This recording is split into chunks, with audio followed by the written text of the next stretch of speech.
तर मैत्रिणींनो, मी कालपासून किचन आवरायला काढलेलं आहे आणि किचन आवरायला काढलं की घरभर पसारा होतो. पण जेव्हा आपण आवरून घेतो सर्व, तेव्हा घरात खरंच खूप छान पॉझिटिव्ह आणि फ्रेश वाटतं. स्वयंपाक करायला आणि किचनमध्ये कितीही वेळ काम करायला आपल्याला कंटाळा येत नाही. खरंच आपल्या जिव्हाळ्याचा विषय असतो, आपल्या आवडीचा, आणि संपूर्ण घराचा आत्मा म्हणजे किचन. त्यामुळे किचन हे नेहमी स्वच्छ चकाचक ठेवलं की आपल्याला तिथेच काम करायला अजिबात कंटाळा येत नाही. तसंच माझ्यासारखं जर तुम्हालाही वाटत असेल असं मी गृहीत धरते, कारण महिलांना किचनमध्ये स्वच्छता ठेवणं, तिथे काम करणं खरंच आवडत असतं.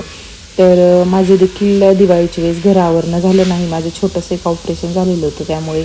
पण मी आता छान असं किचन आवरायला काढलेलं आहे. किचन झालं की सर्व घरं मला आवरायचे आहे आणि मला अजिबात कंटाळा येत नाही, कारण की जेव्हा आपण घरं आवरून घेतो आणि सगळीकडे स्वच्छ करतो त्यावेळेस खरंच खूप फ्रेश वाटत असतं. त्यामुळे मला कितीही काम असलं तरीही घरात स्वच्छता ठेवायला आवडतंच. तर मैत्रिणींनो, माझे व्हिडिओ तुम्हाला आवडत असेल तर लाईक करा, शेअर करा आणि चॅनलवर नवीन असेल तर सबस्क्राईब करा. बाय.